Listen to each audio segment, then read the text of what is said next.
শিশু সুরক্ষায় আইনের কঠোর বার্তা, পক্সো মামলায় দোষী সাব্যস্ত যুবকের 4 বছরের কারাদণ্ড।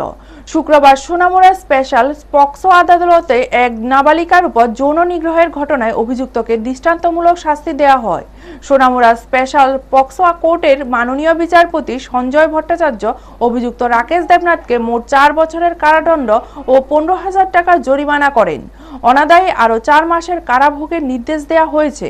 মামলার বিবরণ অনুযায়ী মেলাঘর থানাধীন জুমের ডেপা এলাকার বাসিন্দা রাকেশ দেবনাথ 2022 সালের 1 নভেম্বর একই এলাকার 9 বছরের এক শিশুকন্যার শ্লীলতাহানি ও ধর্ষণের চেষ্টা করে। এই ঘটনায় মেলাঘর থানায় মামলা রুজু হয়। তদন্তকারী অফিসার ছিলেন অনামিকা দত্ত।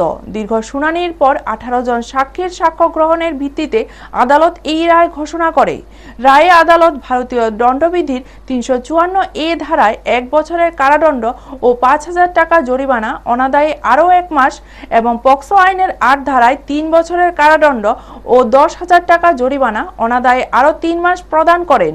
সরকারি আইনজীবী নারায়ণ দেবনাথ জানান, এই ধরনের দৃষ্টান্তমূলক শাস্তি মানুষের আইনের প্রতি আস্থা বাড়াবে এবং ভবিষ্যতে এই ধরনের অপরাধ রোধে সতর্কবার্তা হিসেবে কাজ করবে।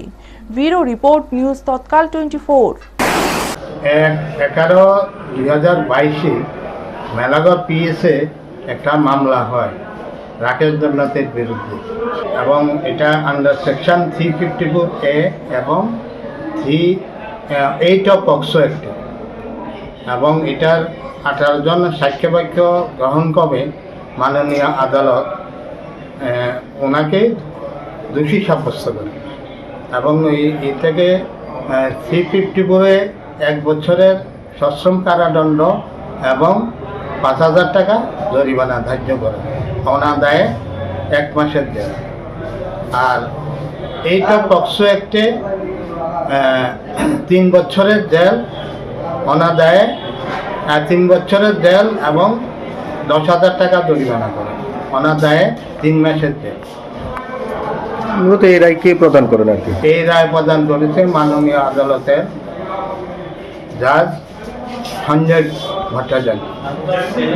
কতজন সাক্ষী গ্রহণের পরে আজকে 18 জন সাক্ষ্যবাক্য গ্রহণের পর মাননীয় আদালত এই রায়